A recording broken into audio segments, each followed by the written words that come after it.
Reeves. Welcome to the Thought Room. Hello. Thank you for having me. Thank you for having me in your home. This is wonderful. This is such a vibey space. It's pretty vibey. Many people are listening to this on Apple or Spotify, but some people will be watching this on YouTube, so they'll get to see this vibey little space that we're in. Can you describe what this room is like and what this room in your home is used for? Yeah. Well, this is the master bedroom of the house. We used to have our bed in here. It's kind of the biggest room in the house. It's one of those kind of, suburban, like big master bedroom situations. It has really good light, probably the best light in the house. And after we had our bedroom in here for a couple of months, we both felt like our kids were too far away on the opposite end of the house. And I was like, I don't want to sleep in this room. I want to use this room for all the things. So we moved our bed into a totally transitional space that's not even a bedroom on the other end of the house. And this room is essentially, I call it the circle room. And I host women's circles in here. This is where I meditate and do my own work. This is where I work with clients. This is where I circle up with my family. This is where my husband and I, be in ceremony together. This is where we have sex. This is Wow. this is the room. You have sex in here? Yeah, we do. This is like the Tantra. This is the room. Yeah. Sexual ritual room. It is. Very cool. Yeah. So it's kind of set up in a circle with lots of. I mean, do you have sex right here? Yeah, right here. Like right on this very cushion. I don't know if that exact cushion, but yeah, I hope so. I hope every corner of this room has been. Most corners of this room have been blessed. So blessed. Hashtag blessed.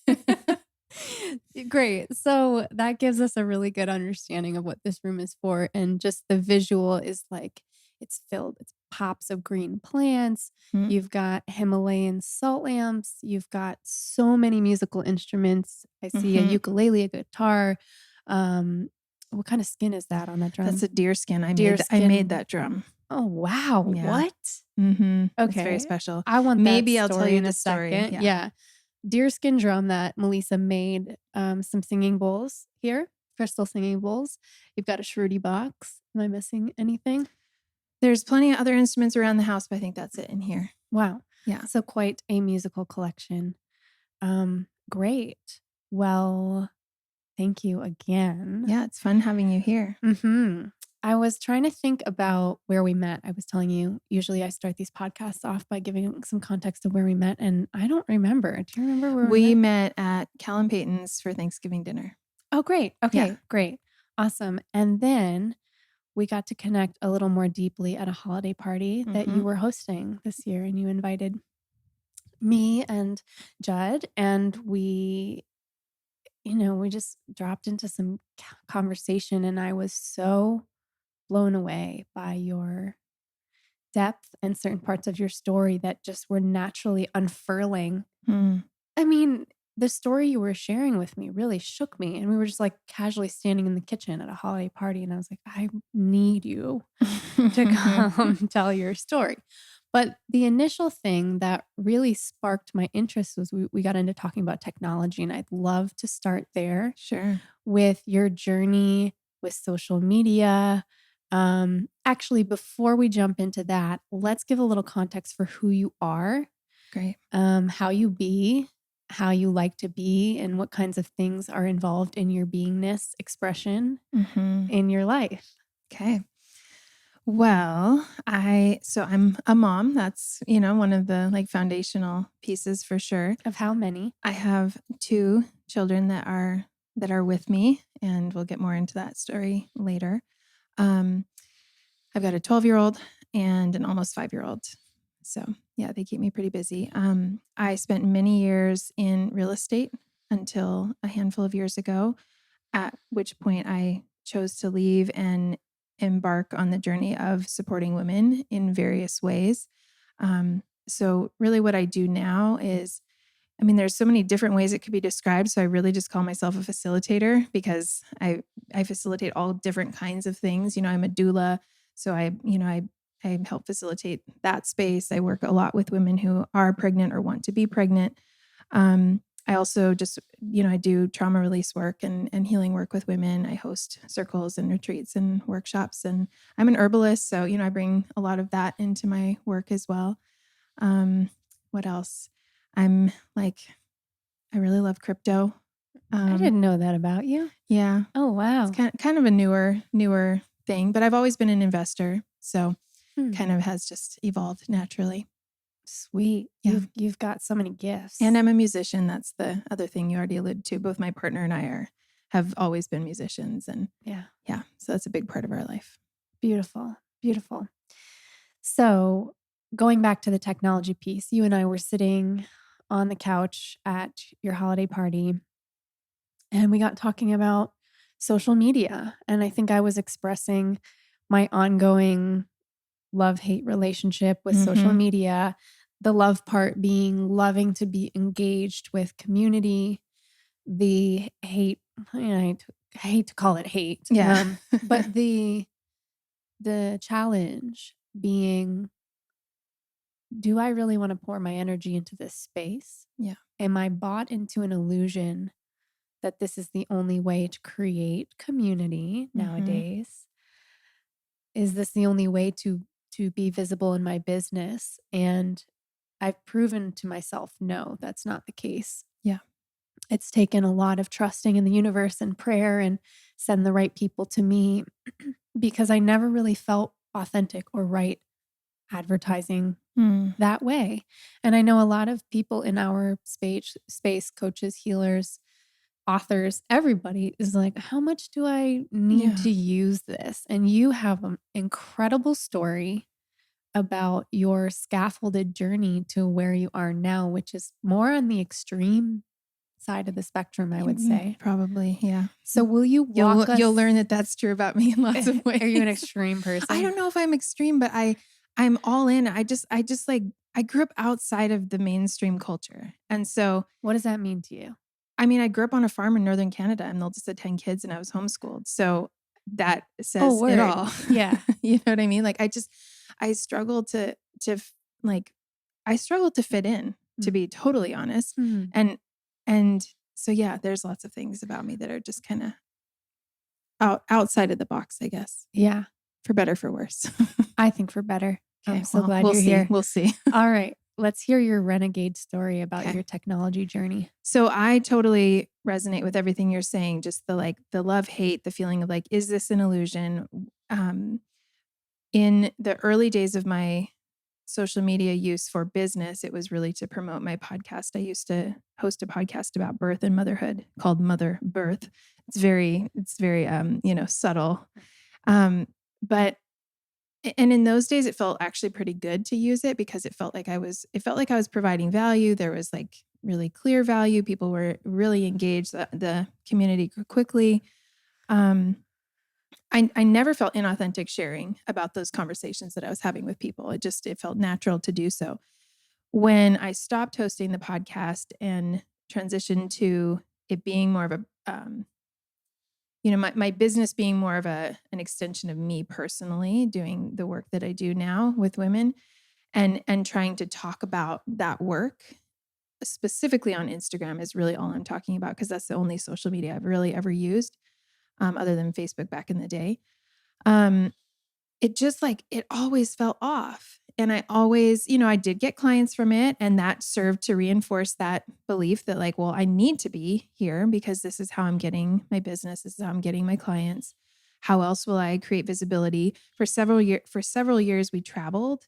And so I didn't necessarily have a local community of people that, that created very much visibility for me. So I really felt like I needed that, that social advantage, I guess. And it just always felt off. So I experimented with taking breaks from it several different times, trying to come back with a different approach, trying to be, either, at some points it was like, I'm going to be more disciplined. And at other times I'm going to be more aligned. And at other, it's like the rhetoric would change, but it was really all just the same thing, and I found that each time I came back, I would just get sucked into the same habitual ways and not even necessarily with my content, because I would shift my content approach, but what wouldn't shift at all was what the energy I received from the space. I would instantly get sucked back into comparison and, looking at what everybody's doing and thinking that I should be adjusting what I do because that's working for them, or how come I've never thought of that? And then, the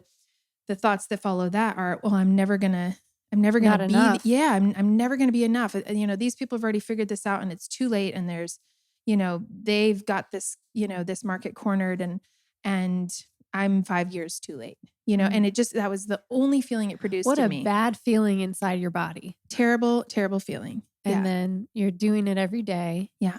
And those neural pathways are firing. Yeah. And those same chemicals are being released of not enoughness. Yeah. And it creates this habitual behavioral rut that you're stuck in. Okay. So then what? You decide enough is enough. So I did decide enough is enough. And it actually I had already been on a longer hiatus from Instagram specifically. So you took it off your phone? I took it off my phone. For how long? At this point, probably 6 months. That's a long time. Yeah. What did you notice at first during this time? At first I noticed a lot of withdrawal. I would reach for it and be like, whoa. Like your brain knew where on your home screen it was. And then you'd be like, oh shit, it's not there anymore. Oh, that's weird and embarrassing. Totally. Yeah. So in time that faded. But here's where I felt like I was giving myself like a hall pass and I didn't even know it. So I was kind of patting myself on the back, like, look at me, not look at me, but like, I'm not on Instagram, I'm being so, whatever the word would be, like, I'm being so conscious of my use of this. Right. But what I didn't realize was that I was just diverting that energy and attention to other things, specifically on my phone. And so even things that, not other social media platforms, but even just like I was checking my email compulsively. There's nothing of fucking interest in my email. Not really. From time to time there is. But for the most part, it's like, oh, I should get back to that person. I probably won't right now. Maybe I'll check later and see. Mark is unread. Just reading. That's what I do. Totally. And I do have a little bit of leftover, like, my real estate career, I was just a productivity, like so obsessed. Fiend. Yeah. And, inbox zero was like really, I lived by that motto. So, anytime my inbox isn't at zero, I'm like, oh, I might feel like I might barf. Okay. Mine would make you want to implode. Yeah. I do sometimes see that number on other people's phones and I'm like in my mouth a little bit. It doesn't feel good. So, but I was noticing that not only was I compulsively doing things like checking my email several times throughout the day, but then not actually doing anything about the things that maybe did even need to be done. So more and more things were piling up in my life that were not being taken care of, including financial things, like, and nothing like blow up your life, but things that were adding up to make a difference. Yeah. So the feeling of that is what? Like, describe the somatic experience of things piling up in your life. Yeah. The feeling would be like, okay, so like I would say an agitation specifically in my belly. Yeah. Tightness or like constriction in my throat. And almost this, like, for me, I'll even get this feeling in my head that's like, like when you move your eyes too quickly and you get that feeling, it's like that's happening kind of in the back of my head. Yeah, like a visual, like that visual flicking. That's just like a scanning. Yeah, it's almost like a survival. Yeah, the survival reptilian part of our brain feels threatened and anxious. Yeah, and is like searching for the input that like it, and that's what, when you look at the research, that's what our phones are actually programmed to do, is to like soothe that part of the brain. Yeah. Of course, it makes it worse, but it in the moment does soothe it. And so that's why we constantly reach for it. So I had just had a series of conversations, one that culminated with a conversation with a friend who told me that she had just turned the language that she used was just turned her phone into a dumb phone. And so I kind of like dumb phone. Yeah. And so I kind of picked her brain about it.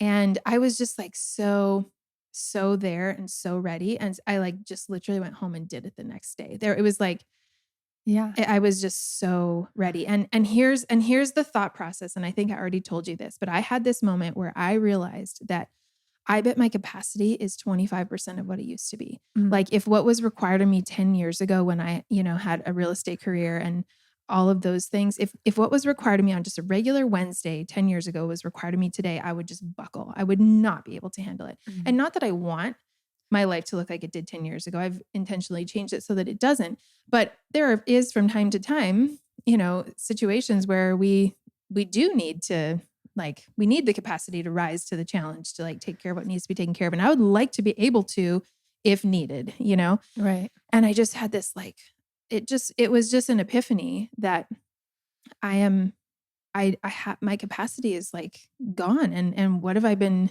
doing, you know? Mhm. So I went pretty cold turkey.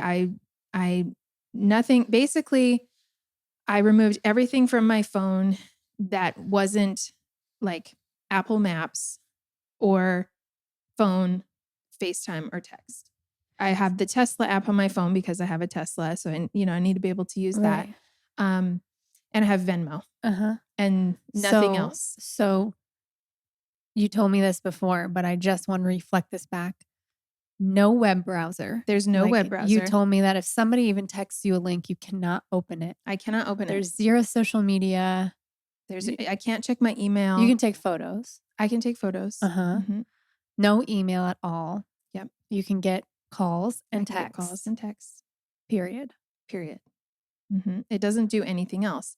And it's interesting. I also turned it into black and white. That's another sort of thing that people do. Okay, tell me that. The idea is just that it is just not as pretty to look at. It's not as alluring. It doesn't. So you get in, Yeah. get out. You just Yeah. get what you need. You just get what you need and you're you get not out. It stimulated. actually almost like hurts to look at. You're like, oh, like, And I think a lot of people do that while still maintaining the functionality of their apps.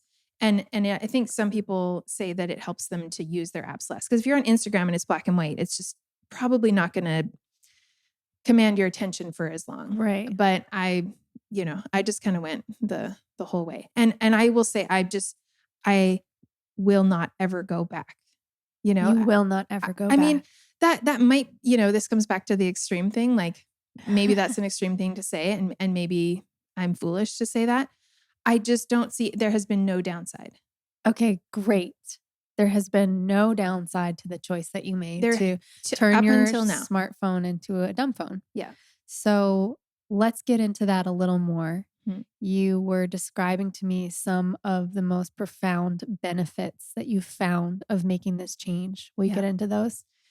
First and foremost, which is pretty obvious, is just the amount of time I've gotten back. And I think that I was, again, in the spirit of patting myself on the back for being off of social media, just did not realize how much time I was still spending on my phone. In fact, I think it was creeping up and up and up over time. Right. And of course, that the app exists on the phone that can tell you what your screen use is. Which probably most of us don't look at because we're in denial and we don't actually want to know how alarmingly high it is. Right. And those things I think are skewed because, it will measure if you're listening to Spotify and count that as time. And, that's a little different than scrolling on Instagram or, other habitual things that we might do. So you kind of have to dig down a little deeper to see what's really going on. But when I did that, I saw like, okay, this is not good. This is like, this is hours of my day. Yeah. Literally hours, So the time that I got back has been really, really valuable. It has allowed me in the last almost half of the year. It was not quite 6 months of last year, but several months, to just really actually get several creative projects that have just felt like they were kind of floundering for some time, just fully push them through and just feel so much momentum and so much energy around them. The other thing is that I have had a significant improvement in my memory. Yeah, you were telling me about this. This is really fascinating to me because there is there's already a ton of research about how our attention spans are getting shorter and shorter and shorter and shorter. And it doesn't take a very intelligent person to notice that Instagram has changed their clips over time from like 30-second story to 20-second story to 15. Now it's like 10 seconds. Yeah. Did they change it again? I think it's like 10 seconds. Yeah. And it's just going down and down and down. You don't think that's affecting our brains? Yeah. It completely is. And our kids as well. Yeah. So anyway. Yeah. I think I had read this research some time ago talking about how the fact that we can so easily attain, we can get information in the blink of an eye, and our brains know that now. And so they don't retain information in the same way because the brain knows that we'll just be able to get that information. Again, you can Google it in a second on your phone. Right. So there's no reason to like hold on to it. And over time, like you said, the neural pathways just doesn't actually take very long for those neural pathways to form. And now, we don't remember basic things. And, I used to have the reminders app thing that I would, use Siri to remind me to do this later, remind me to do this later. And the fact that I could do that meant that my mind didn't have to hold on to that Right. information. It's like children not learning mental math. Yeah. Or like not understanding the concepts of behind the math that they're learning and just doing like rote memorization. Totally. And then it all gets wiped because it's not useful. Or just going straight to using a calculator. Exactly. Yeah. Exactly. Yeah. My son's always like, why can't I just use a calculator? And I'm like, because like you won't actually know any of this. You won't understand a single thing. Right. Yeah. Right. So yeah, the memory stuff. I remember you telling me a story about how you can go to bed now and your mind sounds a lot like mine, where perhaps some of the men in our lives just lie down and crash out and are like, good night. But Totally. I'm lying there being like, okay, I have to do that. I have to do that. I have to do that. Okay. And you were saying you can remember up to like how many things? I mean, I have that I have recorded the following morning, remembered up to 5 things at bedtime that I'm like, I have to do these things tomorrow that I did not yet think of or record in any way. And in the morning, I remember them all. Is it possible that the night before I thought of 6 and I only remembered 5? I don't know, but I remembered 5. But still, the fact that you're building this trust with yourself now, it's like, okay, these 5 things came up. Okay, I got to make so-and-so's lunch. I've got to take this to the school. I've got to run this to this person. Yeah. And there's the anxiety there in the lists, in the to-dos. And then you're like, no, I got this. Like, which is very, very soothing to the nervous system. I can rely on myself. That's amazing. Yeah, it's been really huge. And as part of this process, I also went back to using like a paper planner. Yeah. And that has been actually really fun. Like it has felt, I feel like a teenager. I'm like, like put your stickers in and make it colorful. Totally. And I've been so disconnected from that for years. That's been really beneficial. It's gotten me, I've gotten more done. I can't even express how many things I've gotten done in the last few months. Some of these things are things that have lingered for years. Wow.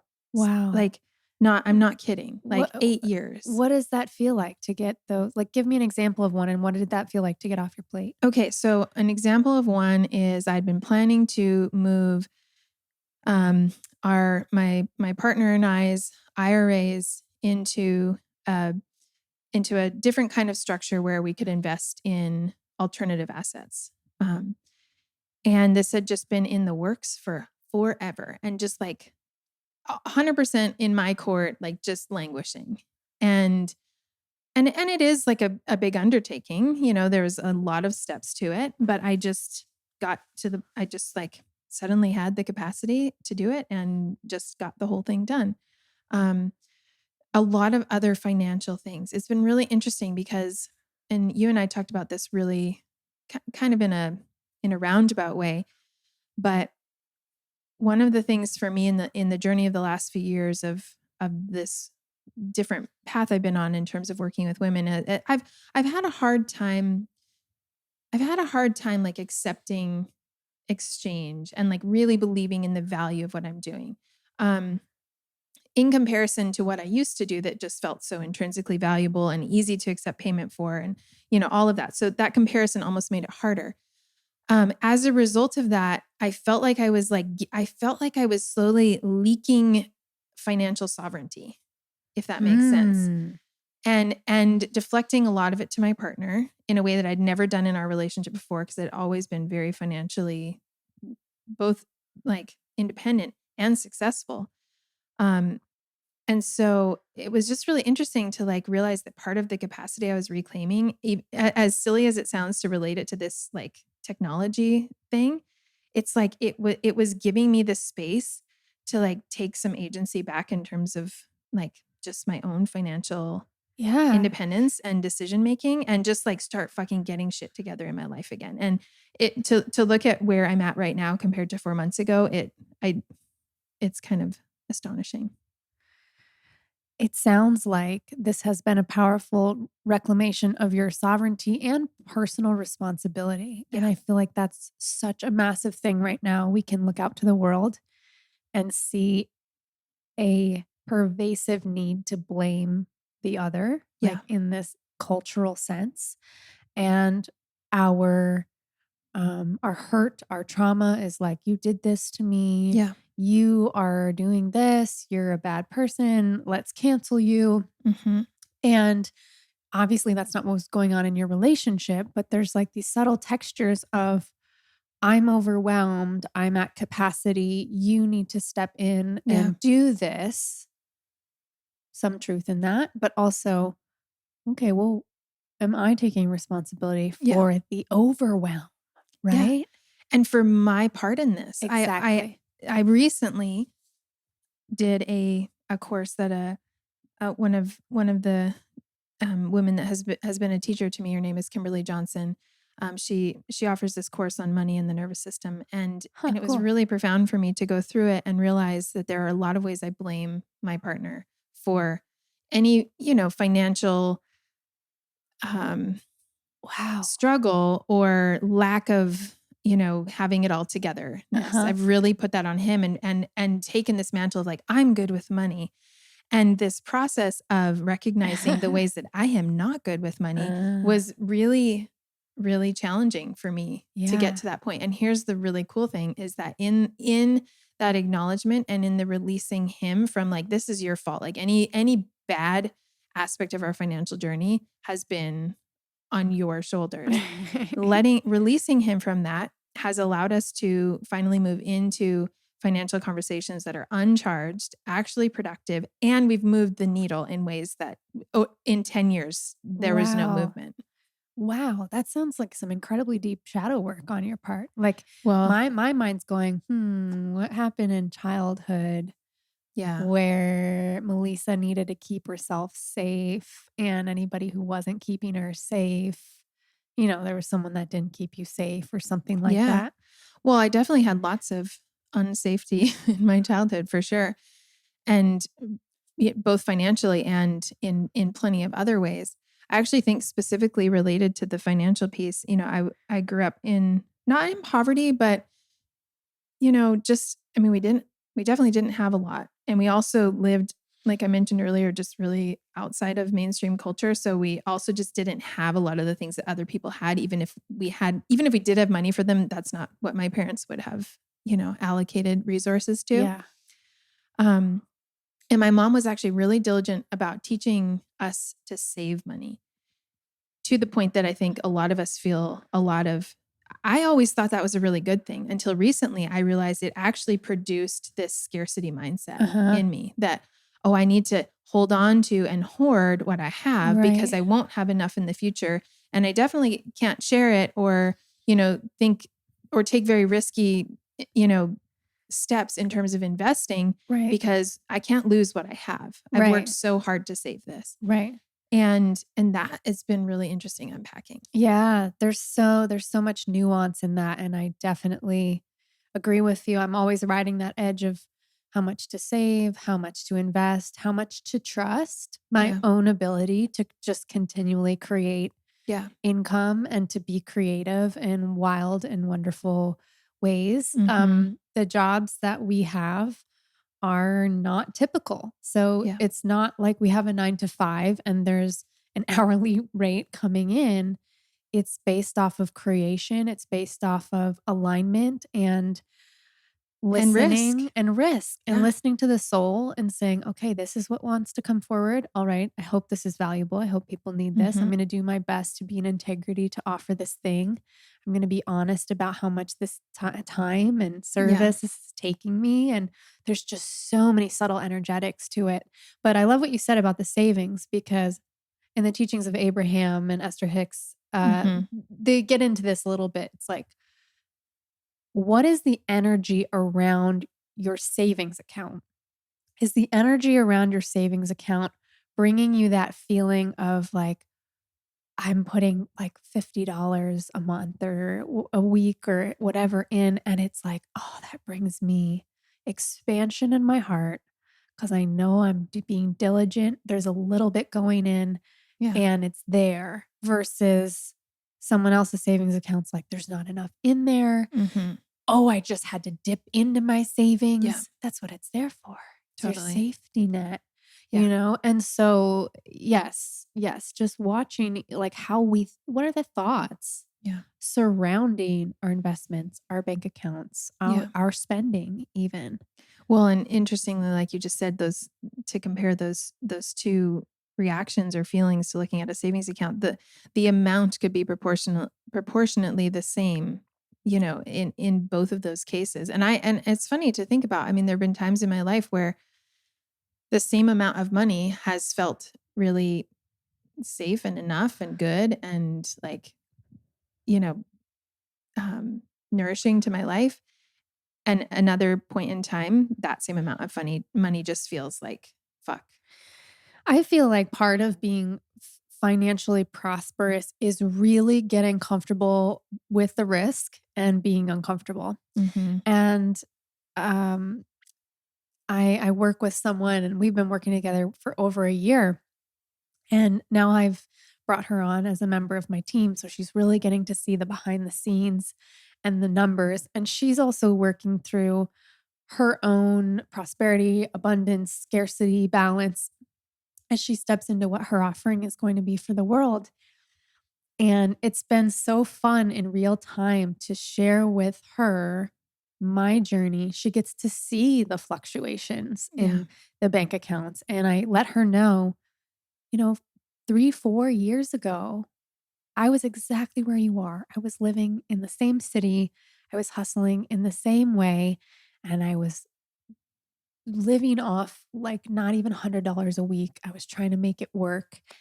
And it was just trust. And I don't mean to sound hippy dippy when I say that. It's just you need to believe in yourself because now you're watching the bank account like pour in, 4 to 5 figures this week or that week. And then it just dips way down low because you're paying all Yeah. these team members.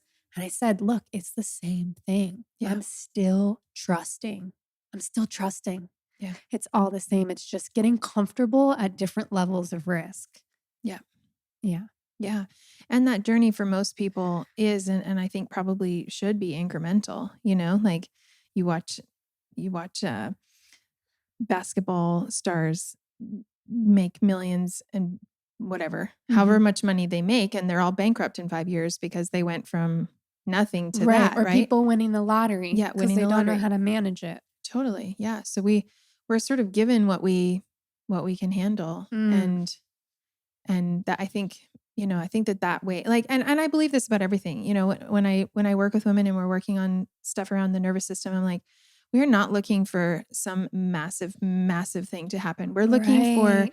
incremental, sustainable movement and change. We're looking for you to increase your capacity, increase your range, increase your ability to stay with yourself in whatever is happening, even when it's really, really fucking hard.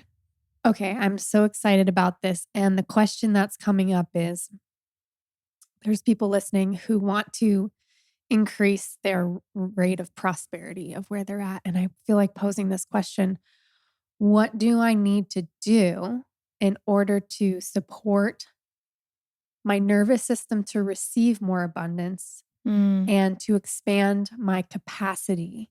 So, what things do people need to pay attention if they're wanting to up their game and kind of modulate themselves to a higher level of prosperity? But like you said, we almost have to train for it. Yeah.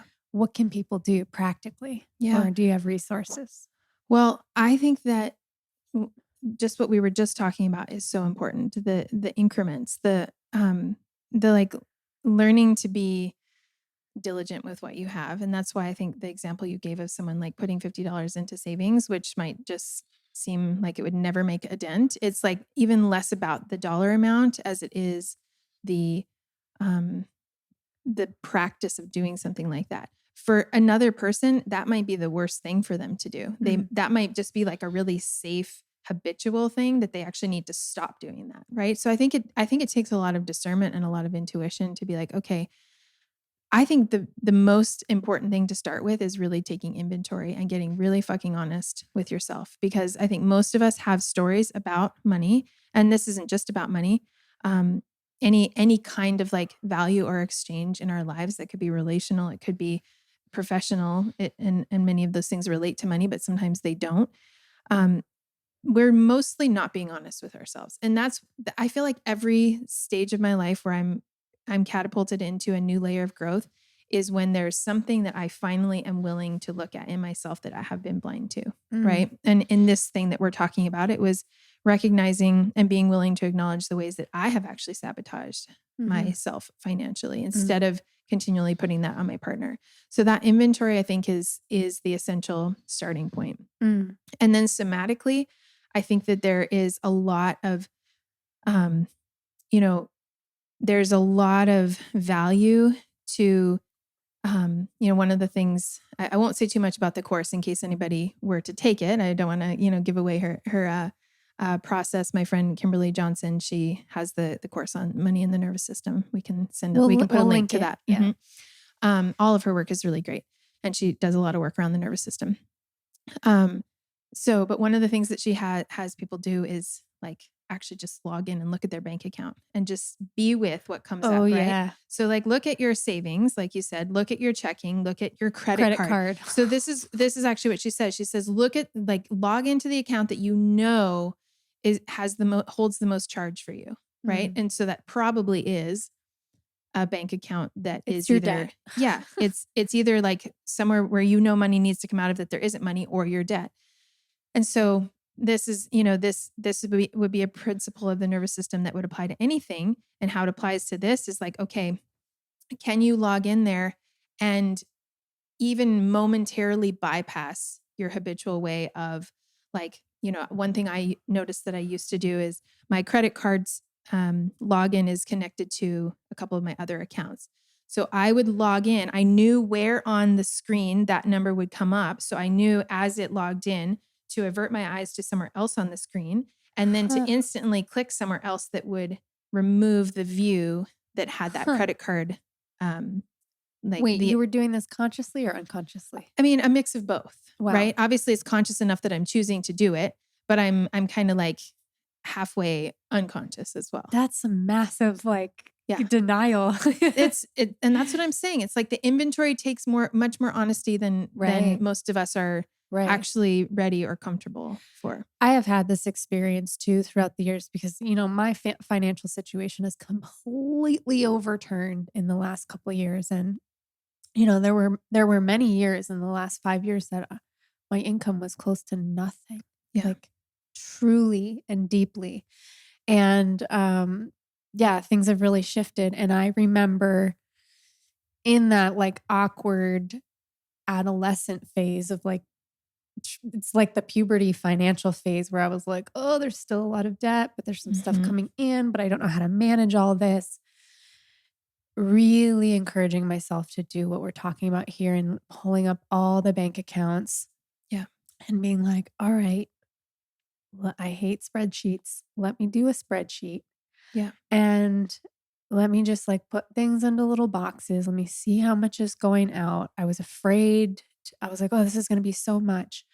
But it wasn't, because once I could see what was going out, I was like, oh, that's not as bad as I thought. And okay, here's my insurance. Here's my phone bill. Here's like the things that are core. Then here's like my Spotify membership and my website stuff and just all my subscriptions. And I was like, yeah, those are serving me. This one I could probably let go. Or like, how much money did I spend on domain names last year? Just like looking at those things. And it doesn't have to be this big self-shaming. It's just like, oh, wow. Compared to those other numbers. Yeah. It was like, it was just inventory. So then here's the exciting part, which we don't ever think about the exciting part. Right. For me, I am so shocked at how much I've grown to love my little spreadsheet, because now what I can do is I can use it to vision. And so if I know how much I desire to receive abundantly from the universe, from my work. If I'm looking at the schedule of my year, okay, I want to take a month off here. I need this much. I start like in a different color, Mm. plugging into my spreadsheet money I haven't made yet. And I actually project my income into the future. And then when I get a new client or something, I add it as like a solid color versus like pending. And it's so, looking at it brings me peace because I go, this is attainable. Yeah. This is attainable. Yeah. Yeah. And you're actually creating this visual representation of that creation process where something comes from nothing. So you have this number in there that someone could argue is imaginary or, an illusion, but you actually watch it turn from that into something that is real. It does. And if I didn't put it there, it wouldn't, I don't think, unless we're willing to be bold enough to be like, that's what would feel good. That's what I need. Then what happens is the brain starts firing these different synapses going, okay, so we need $5,000 here. We need $10,000. We need $400, whatever it is. It goes, okay, how can we create space for that? In my meditations, I'm starting to do the Joe Dispenza meditations, the morning and evening meditations, which we'll link to here as well in the show notes because I'm preparing to go to Mexico and be live in person with him in a couple of weeks. I started meditating on like almost like in my vision space, like a Rolodex, but like numbers going up really, really, really fast. Yeah. And just like a ticker. It's like a ticker. Yeah. And it's like 10,000, 20,000, 30,000, 40,000, 50,000, like millions, and just watching it go up and then tracking my breathing and my heart rate and my nervous system as that vision is opening. Yeah. And then another really powerful one for abundance. This is what really got me out of my rut when I was truly bankrupt. 5 minutes every day, I would meditate on prosperity and abundance. But what does that mean? Right? Like that's a concept. It's pretty lofty. So how do we ground that down into the body? I thought, okay, what would it look like for me to be expressing and embodying abundance in the world? For me, I wanted to have the feeling of sitting down to lunch with my deepest beloved friends and without them noticing, throwing down my credit card and paying for the meal or the dinner for everybody. And not because I wanted to look cool, but because these people had done so much for me. And when I didn't have money, I had nothing to give them back but my love. And I really wanted to treat them and show them. So I envisioned in my space me paying for lunches, me sending friends like really thoughtful gifts that I was able to purchase effortlessly, me being able to like miss my family and then last minute book a flight and not have to worry about the cost of the flight and just having the freedom to fly anywhere in the world whenever I wanted. Visualizing those on a loop. Physically, I would be smiling by the end of the meditation and I would feel an openness in my body. That's how we take these lofty concepts and we ground them down into embodiment. Yeah. So I call that core resonance.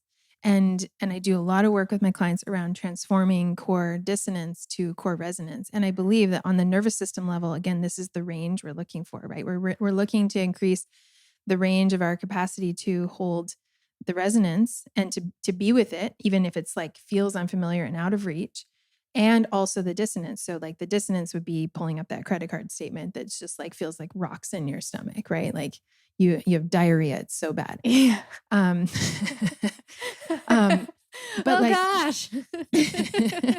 And I think we've all been there in some way or the other, because I'm a firm believer that like to we don't just like transmit the frequency of the resonance. We have to be able to have the capacity for that whole range. And so with the dissonance, we're sitting with the ability to be present with what is, and then without even the actual, it's like you putting the numbers into the spreadsheet before you're there. You're not denying the reality that money's not there yet. You are actually sitting with both, right? You are fully present in the what is, which is that know that money has not yet arrived, and fully open to and receptive like to the resonance of it being there. right? So it takes that like capacity for the whole like system. And I think that clearing, this comes back to the inventory, but clearing the channel. I love that I was going to say this, but like going through your subscriptions, going through the things that like you owe or that are owed to you, money that's just being wasted. I think that we dismiss that as important because, especially if they're insignificant numbers. It's, of course, if there's like something that we're spending hundreds of dollars on a month, it would be easy to be like, oh, that's an important amount. But it's like the $8 and the $13 and the $29. We just like don't think that matters. And maybe for the amount of income that you make, it feels like it doesn't. But ultimately, like it's not about the dollar amount. It's about the energy of that output, right? It's about you giving resource to something that isn't actually like resourcing you back. And so if you are just leaking to all of these things that there's not a proper exchange there, or maybe there was once and now there isn't, then it just like, if it's a boat, there's just like little leaks everywhere, Some of the most successful people that I've seen with money, and if you're not in a position of abundance, listening to this can be a little activating because you're like, Yeah. of course they're relaxed about things that happen because they have Yeah. the money to replace it. But this is, again, chicken and the egg scenario. When things break, when something gets sent to you and it's like faulty, or when someone maybe doesn't provide the best service at a restaurant and you have to tip them or whatever. I've been with different types of people in these different situations, and I've tracked what I'm seeing. Yeah, And I'm curious about that because I do the same thing. Right. Well, there's some people that will be like, this thing came to me broken or it's the wrong one. And of course, like if you paid for something, like you should have it. But, can I hustle to get like extra, or can I get something for free out of this? Because I'm going to be sticking it to the man and capitalism by taking advantage of this situation. How much can I get out of my insurance? How much can I squeeze out? That's a scarcity mindset. And then I've seen people who will just say, oh, it all equals out.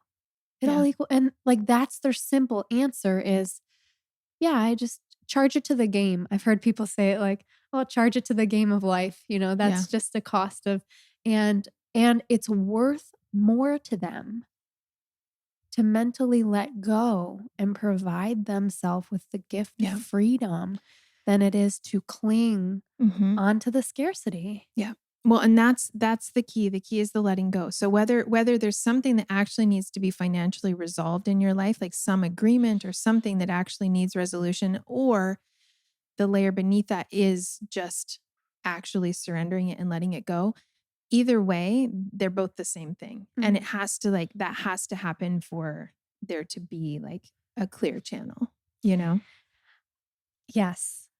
I want to just quickly, because I know we could go on forever, but I want to quickly talk about crypto because I love that you're a woman and you're into crypto, because I feel like it's right now, it just feels like it's such a male saturated space in my world. Male saturated. And I haven't really had the opportunity to talk much about crypto. We glossed over it a little bit in my episode with Adam Apollo, but ultimately we're just titrating into the topic of crypto with my audience, as I do myself and play in this space. So I would love for you to talk a little bit about like what you know about cryptos and NFTs, and keep in mind that some of us, like I'm raising my hand, are really vanilla in this space. And I want to get into not only what they are, but why this is important and what's coming in the world. And when we say the word decentralized, because it's thrown around, do people really know what this means? What that means. And are you intimidated to have these conversations with the super smart crypto people because you don't actually fully understand the mechanics yet? Just like the very basic. So let's get some more people through their scarcity of even having that conversation and open this up in a super approachable way. Yeah. Well, let me start by saying I'm not a crypto expert. Great. That'll probably serve us here. Yeah, totally. I've been investing in crypto for just over a year. So just for context, I've done lots of different kinds of investments over the years. It's always been a big part of my life, including real estate investment. And I love to like understand financial markets, definitely feel like there are certain aspects of it that are beyond my plebeian mind. But I also feel like there's a lot about it that I really get and that really makes sense to me. And I love that you brought up like I feel like I stayed out of the space for a long time because I felt really inadequate to understand it. And I think that the barrier of entry is pretty high in that sense. And the platforms that make it easy to invest in crypto are usually not where the like great opportunities are anyway. So like, yeah, for someone that feels like they want to get into it, but don't want to understand, don't want to like go deep down the rabbit hole, there's options to do that. But there's just not a ton of upside in that world, if that makes sense. Right. So, the value of it, I think, is really that when we think about the word you used, decentralized finance is essentially what this whole world is built on and what its entire value is. And I think that is what people are missing. They're missing the truth that what crypto offers is not just like all of these crazy new technologies that like are changing every day and impossible to even keep track of, but they offer the opportunity for the average person at any level of net worth to be involved in the gain of the financial industry. So the centralized financial system built on the banks, that it goes way back before JP Morgan or any of our modern institutions. You had to be royalty, you had to be of significant financial means, you had to be a Rothschild to be able to gain from the financial system, right? And so what these platforms and technologies allow through crypto, through NFTs, they allow, with a bit of technical ability, they allow the average person with any amount of money to gain in proportion to their investment, right? So like a person that has $1,000 to invest in crypto can gain and can even provide liquidity for loans and things that they receive the return on. So again, traditionally banks would be the only people that people that work for banks at high levels would be the only ones that would be able to gain from like having a lot of capital that they make available to the public and receive a substantial return on. So I think that that's really the gain and the thing that I want people to understand. And I don't like officially do this, but I've helped a lot of people get started in crypto because I'm like, yes, this is important, Yeah. Yeah. I love driving around Austin and seeing the billboards that are up around here. I don't know where, if it's like this in other places, but I keep seeing billboards that say like crypto is real. Yeah. And things like that. I'm like, ooh, who's putting these up? I like this. It's good. I like the heart. I like the mission behind what's happening with crypto. For me, when I think about it, I think about a more empowered world, a more fair world. I know there's a lot of fear for some people entering into this space. I know there's some fear for people about the whisperings we're hearing of imminent financial collapse in the current system because of inflation. And I mean, that's undeniable. I think it's a matter of time. And that's not to freak people out. It's like, be prepared. Yeah. Have a little cash out, just like have some things ready in case the banks collapse. But it's going to start equalizing things. Like this is just humanity evolving. I think this is part of it.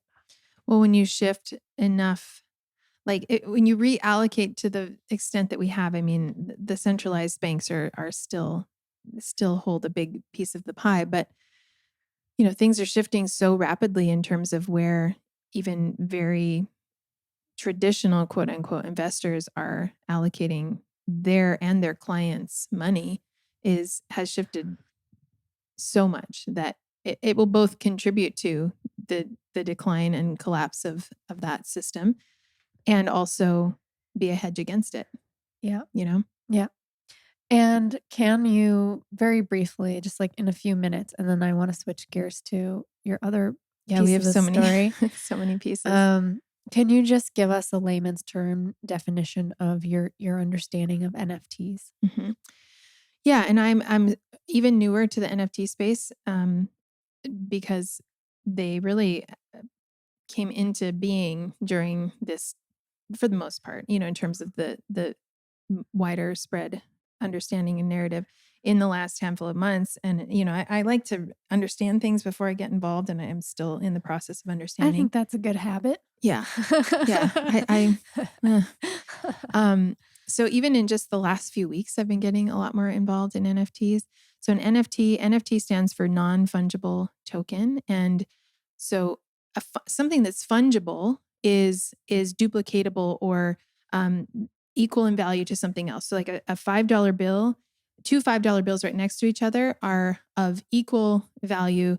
And the fact that they are of the same value both reinforces their value and also limits their value, right? So something that is non-fungible is something that can't be reproduced or can't be, it is unique, right? So in many ways, people think of the NFT space as it relates to art. It's certainly not only related to art in terms of like, a physical thing that you might look at. But if you think of a Picasso, there's like the original Picasso, and then yes, there might be duplicates made of that, but they don't carry that same value that original piece does. So an NFT is really a piece, something that is a collectible, that is unique in its value. It cannot be reproduced. Only one person at a time can own that particular thing. And they can be anything from a piece of actual, digital art, to, now we're seeing stuff coming up out around literature, books that are being made into NFTs. So potentially a person could own an entire book, or they could own a portion of a book or a quote from a book. There are, clips of basketball players, doing famous things that are NFTs. I mean, and a lot of it seems silly, right? A lot of it you look at and you're like, what is the fucking value of that? Like, who would pay for that? Especially when we see that some of these things are selling for like, like tens of thousands or hundreds of thousands of dollars. It's like, why is that worth that? Right. But someone could ask the same question about Picasso. It's like, what is that good about Picasso? So there's a whole other, go ahead. So like owning the video. So like when you're saying owning a video of like a basketball player doing something, does that mean like digitally there's no other copy of it? What does that mean? And this is a part that like another person that's more of an expert than me should really address, because theoretically, yes, there could be other clips. I mean, someone else could have been at that same basketball game and, maybe even have a better clip than this particular one that has sort of been formalized as this NFT. The idea is that even though there could be other versions of it, or even they don't have the signature, like the official, it's like a digital stamp. It's a digital stamp. Yeah. Cool. Yeah. So a person, and that's transferable, people buy it and it changes ownership, and Right. Okay, cool.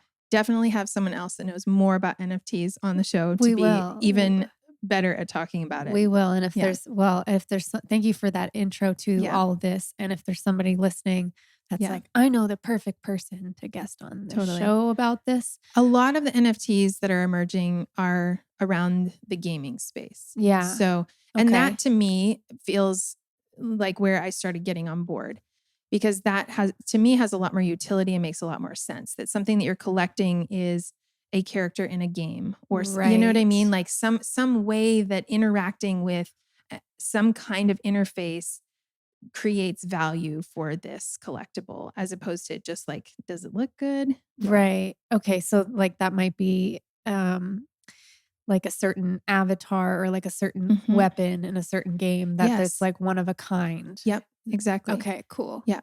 Yeah. I mean, I was part of this project just the last couple weeks, where the NFT that they produced are these like video clips of Robert De Niro. They filmed Robert De Niro and he's reacting in real time to the price of Ethereum, which is a cryptocurrency token.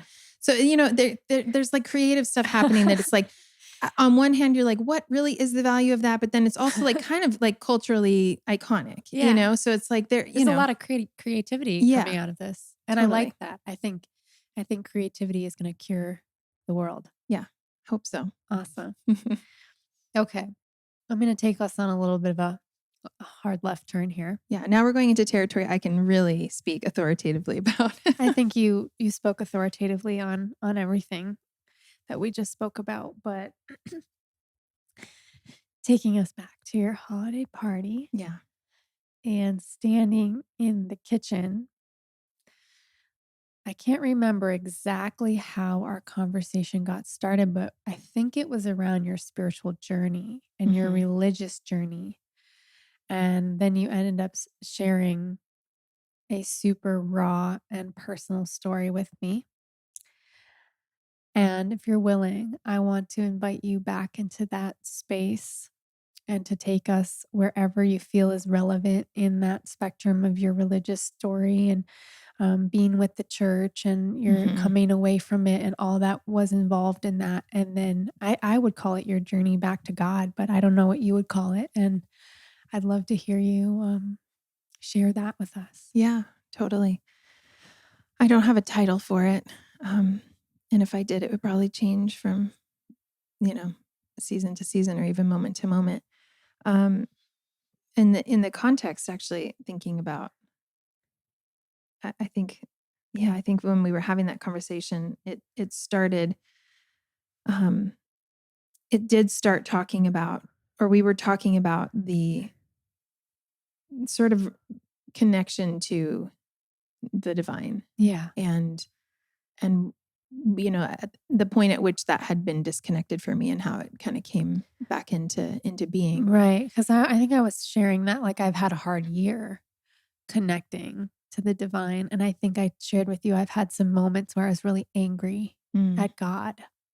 Yeah. I was like, I don't believe in you anymore. This has all been so hard. And that's where you looked at me in a certain way. You were like, yeah, I've been there. I understand. And it was the look in your eyes that had me leaning in like, oh, she really gets it. She's about to drop some wisdom on me right now. Well, for me, that moment was many, many years ago. It was almost 14 years ago now that and the backstory goes even further back beyond that, of course. I'd been in a process of kind of reorienting my very, very fundamentalist upbringing and had still considered myself to be within the realm of evangelicalism. My husband and I were, worship leaders at a local church. Didn't you say you grew up with like people speaking in tongues? And oh yeah, I grew up in just. Tell me about that. Yeah, I grew up in a very Pentecostal was the denomination of the church that my parents went to. Very, just lots of beautiful in many ways, and also very controlling and patriarchal and, just the total mixed bag. But yeah, I grew up around people speaking in tongues. I mean, it was like, there was like, when did you ask Jesus into your heart? And when did you start speaking in tongues? Like those were sort of the milestones of my childhood. And, and then you're always just like, am I really speaking in tongues, or am I just like faking it? So like this was like regular in your household. Like would people just come up to each other and start speaking in tongues? I mean, that would happen more at church. My dad spoke in tongues all the time during like family prayer or around the house. I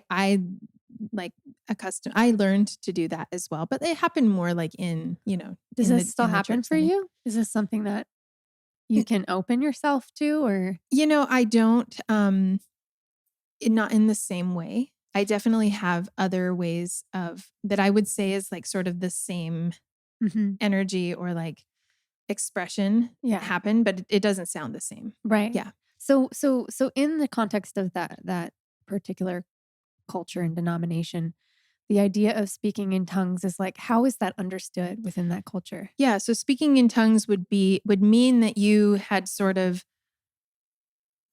both matured and opened yourself up spiritually to a point that you really had like contact and communication with the Holy Spirit, which is considered to be part of God. God is like the Father, the Son, and the Holy Spirit. Right.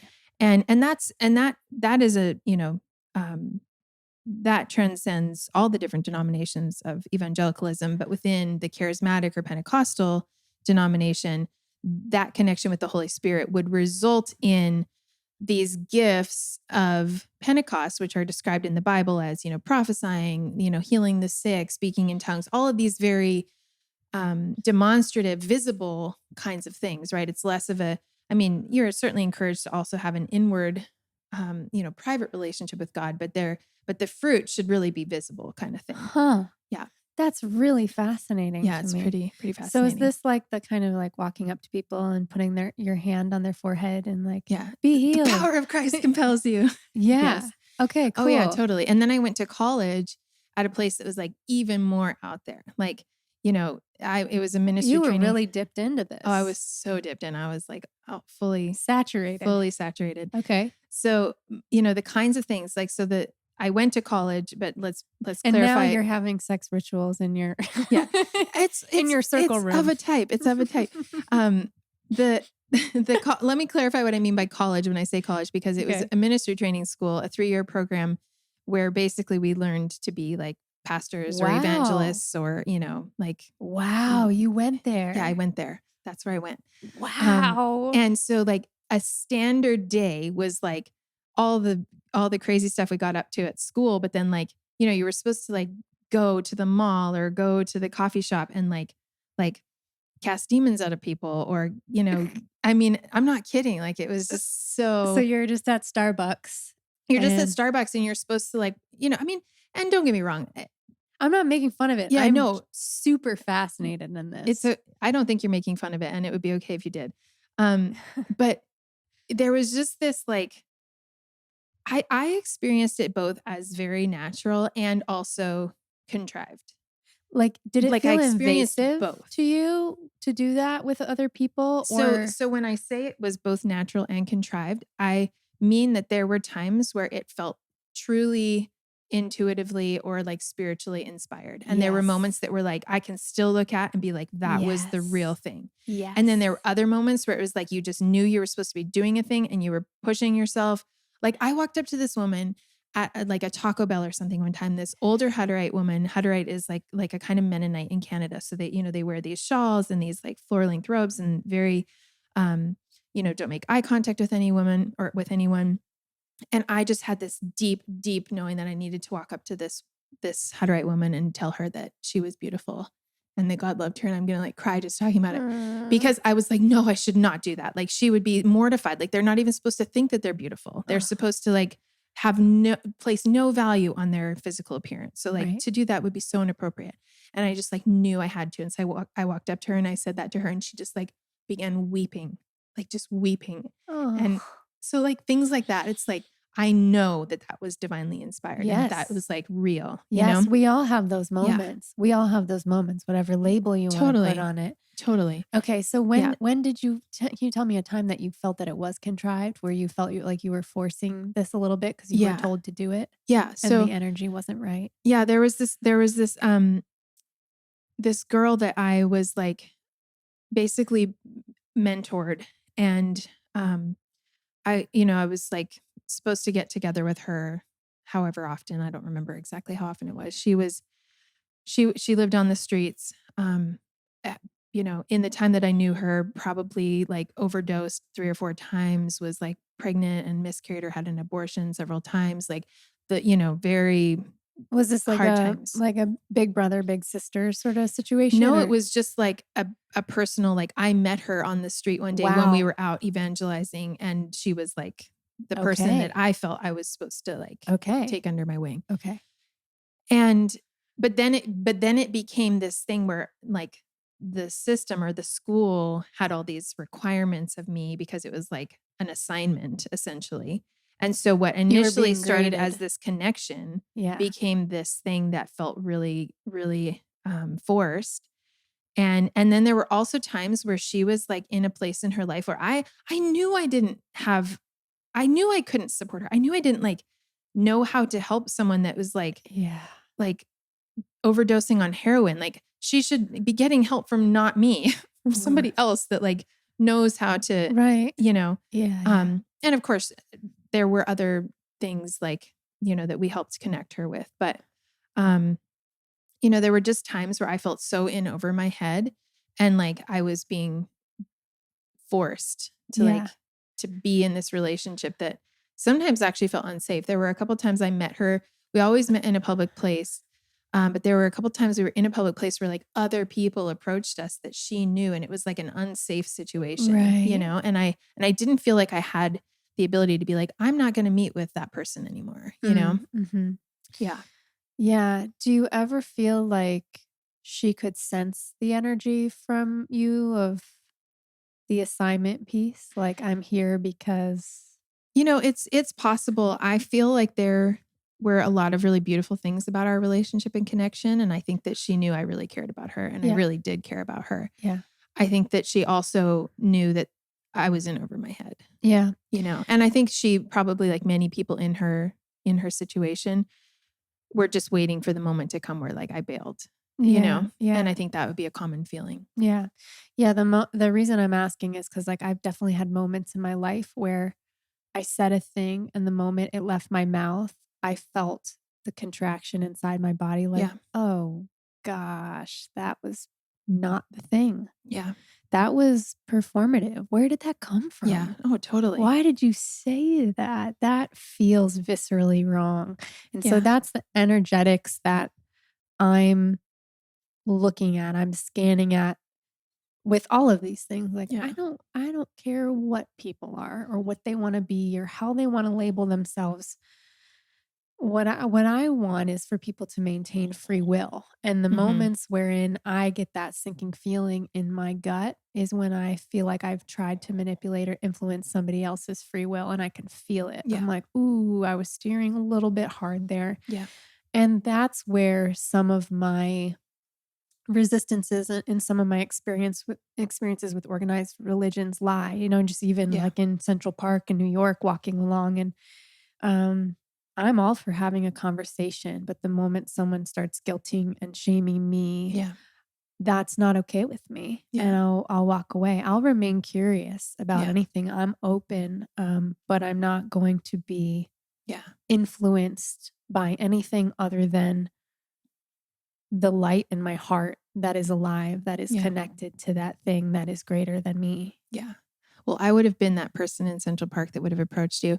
I think that I always had a pretty good connection to like being heart-centered. Like I don't think I was ever I don't think I was ever like a Christian bully or anything, but Christian I bully. definitely look back and cringe at some of the things like, I mean, it was like the performative piece is like huge, right? It's like, oh, how many people have you gotten saved this month? How many, like, how many Right. demons have you cast out? Like, how many friends have you called How out? many demons have you cast out this month? Yeah, Wow, that's a really unique marker. I know. Yeah. But, like I told you, I worked at a Baptist summer camp Hmm. when I was growing up. I rejected so my parents grew up Catholic. They rejected Catholicism, kind of went into more Eastern religions and also a religion called Eckankar, or it's a spiritual group. Some call it a cult. Yeah. You can People call have all anything a cult. exactly. Yeah. I definitely grew up in a cult. And so I was exposed to a lot, and they had very open minds. My parents were Hmm. like, "Whatever you want to believe, follow your heart." And hilariously and ironically to them, I then rejected their openness, Yeah. and I was a singular person in my family, and I became Baptist when I was 15 Yeah. and started working at a Baptist summer camp. And it was the counselors competing with each other of how many children they had brought to Christ that week. Mm, And yeah. that was the metric of your performance and your Yeah. your service to God. Which, I obviously share your feeling about that. And I also, I feel this sometimes like with my mom, for example, who's definitely still an evangelical Christian and, often expresses concern about my life and, even my kids or other siblings that I have. And I remind myself that if I believed what she believes, which is that I will go to hell Right. and suffer eternally, Mm, then of course, like she's actually motivated by love, right.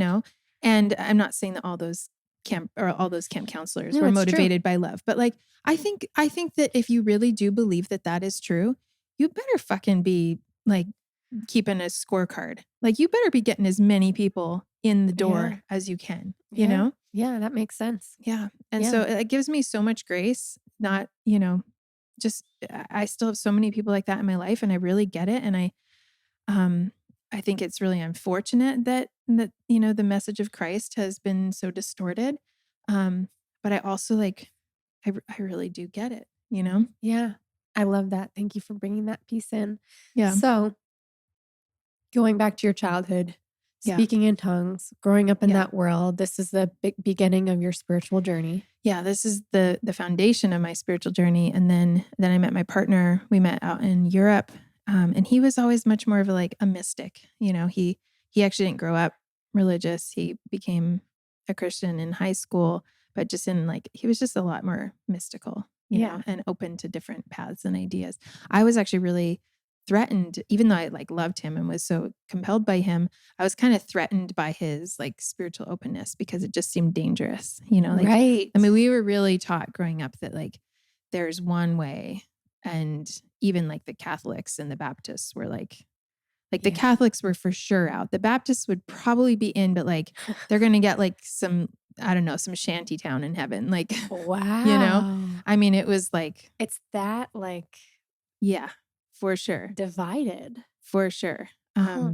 And I'm not saying all Christians are like that. Anybody that's listening to this, I don't, I know so many Christians that are not like that. Right. That is not their perspective at all, whether that's their personal place or, the personal space that they're in. And certainly even denominationally, there are so many different, um, you know, organizations within Christianity that are a lot more Mhm. progressive and open-minded. Um, but it always felt dangerous to me. And then of course we got married and we influenced each other in lots of ways. And I influenced him to, be a little more spirit led and spirit connected. And he influenced me to be a little bit more don't take everything so seriously. And maybe it's not like capital T true. Um, and so over the course of several years, I just kind of I just deconstructed a lot of that. And with the help of, you know, we were in Portland. We were friends with Donald Miller, who wrote the book Blue Like Jazz, which was kind of instrumental for a lot of evangelicals during that time to kind of just let go of some of the rigidity of the belief system, and other authors like him. And it just kind of came to a head for me one day where I was like, this just doesn't fit anymore, and it doesn't make sense, and I don't believe it. Um, and for me, that needed to look like I'm out. I didn't feel like I could just be like, let's you know, blur the edges. I was like, I just have to be out. And we were actually at a point where um, we were, involved in leadership at this church, leading worship, doing all these things, about to step into a greater leadership role we'd been asked to by the staff. And we were thinking about it and praying about it. And then when we gave them our decision, our decision was no. And also Actually, we're leaving we're the church leaving the church altogether. altogether. And they were really gracious about it. Wow. Yeah. At that point we were part of a pretty progressive community. And our pastor was we're here for you, and we understand, and of course we want you to stay, and you can always come back, and if you need to process with us. I mean, they were really, really great about it. There were other people in the community that certainly were hurt or felt abandoned, or especially because of the role that we had. Um, and then I felt like what happened to me as a result of that, even though I don't regret that decision, and it came from a place of of heart, serious and heartfelt exploration, it also led me to really harden my heart in ways that I just think I was softer before, or at least I was more practiced in um, being receptive to something outside of myself, So I found that I just kind of started getting harder. And I wouldn't have said that at the time. It's more in retrospect that I can see that. Um, a couple years later, my first son was born, and that was like the ultimate just rug pull on my identity, my psyche, my everything. Just like I thought, I'm the oldest of 10 kids. I I thought I was really ready for motherhood, and I was not fucking ready. You know, um, it just pushed me underwater, and it felt like it took years before I came up. Um, and what resulted from that, amongst other things, but was like just a really really challenging relationship with my son that never felt there didn't feel like there was a lot of hope in it. I felt really resigned to motherhood feeling like a sort of traumatic and sacrificial, like unseen place. Did you have postpartum depression? Oh, Did you I have I had difficulty? postpartum anxiety Did you really have severely. difficulty like attaching and connecting Yeah, to your son? And absolutely. I've heard other women talk about this and the amount of like shame that they So much feel. shame. So much shame. I, of course, in the subsequent years became so immersed in the community of women talking about these things publicly, but I wasn't part of that. And I was also among the first of my friend group to have kids. So I didn't even have like peers that were, 2 or 3 years ahead of me to give me a little bit of a heads up. I had my mom and the way she mothered. And that was sort of not like I was trying to model myself after her. I wasn't, but it's still the like, the rubric you're working with. Um, and it was really clear to me early on that like, I don't feel like it seems like my mother felt about having children. So like, what's wrong with me? Um, Right. So you're experiencing this and you're kind of resolved that your relationship with your son is just going to be one of like effort. effort and Yeah. distance. Yeah. Okay. And from there, So we kind of struggled with the decision of whether we were going to have more. My husband had a similar postpartum experience, obviously different, physiologically. But he also just had a really hard time and had a hard time connecting with our son. Um, he he had like his first year, he kind of went the like, I'm gonna I'm gonna party and get a motorcycle and not be around that much. Kind of, he didn't end up getting a motorcycle, but it was like sort of the meme. Um, which ended up creating like conflict and pain between us because I felt like he wasn't there for me, which exacerbated my postpartum anxiety, all of the things. We did eventually decide we didn't want to have an only child and decided to try again. So we got pregnant about three years and change after our first son was born. Our second son was due like exactly 4 years after, so they would be exactly 4 years apart. I was in a very in many ways in a different place. Like when I was pregnant with my first son, I was like very highly aware of the medical system and its um, just the ways that it influences and controls women. And I grew up out really outside of that system, so I just never felt like I belonged in it.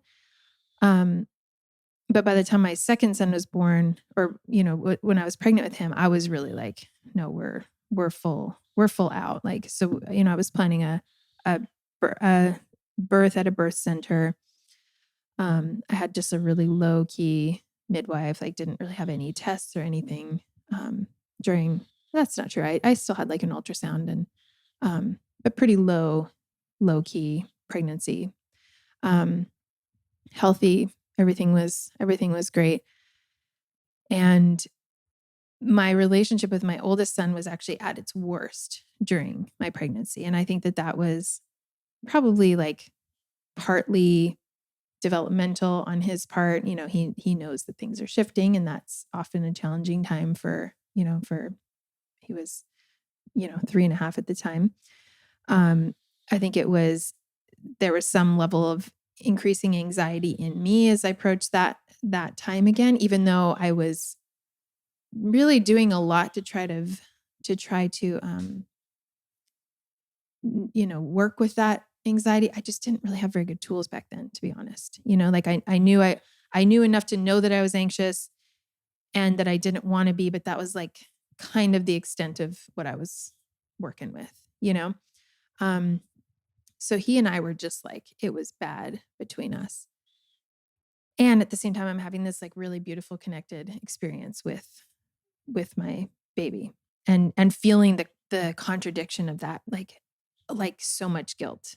The feeling of like, oh, I'm going to bring this new child into the world and it's going to be so beautiful and amazing. And we're so connected in a way that I wasn't the last time I was pregnant. And I'm at constant odds with my 3.5-year-old. Just the shame and guilt of that was like, that alone was probably 90% of it.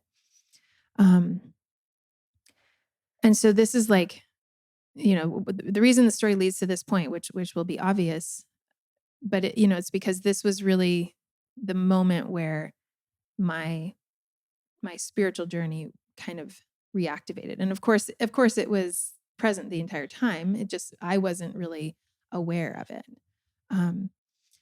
So I'm pregnant. I'm 41.5 weeks, which 42 weeks is kind of the marker at which, it's most care providers will recommend induction to prevent the baby from coming any later than that, just because there are increasing risk factors after that window.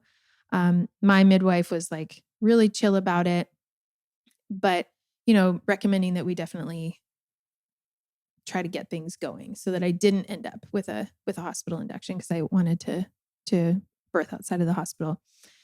So I went to my midwife appointment one morning. It was 41 weeks and 5 days. So 2 days to that sort of cut, quote unquote cutoff. And everything was good. Heartbeat was perfect. My midwife swept my membranes, which is a means of helping induce labor, where they take 2 fingers and they put them up through the cervix and do like a sweep all around sort of the rim where the amniotic sac is like resting. And so it kind of just like, it helps produce like the hormones that will get labor going. And it also just like, agitates the system. So that worked. I like went into labor right away. And that was like, 9:00 that morning. By noon, I was like, fully in it. I labored at home for that whole afternoon and evening. Things seemed like they were progressing pretty quickly. I definitely felt like things were progressing a lot more quickly than they had with my first labor, which was really long and slow to progress.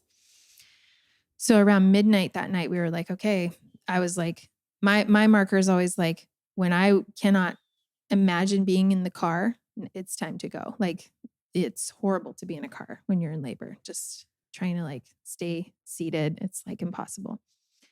So we go to the birth center, which is nearby, and go upstairs.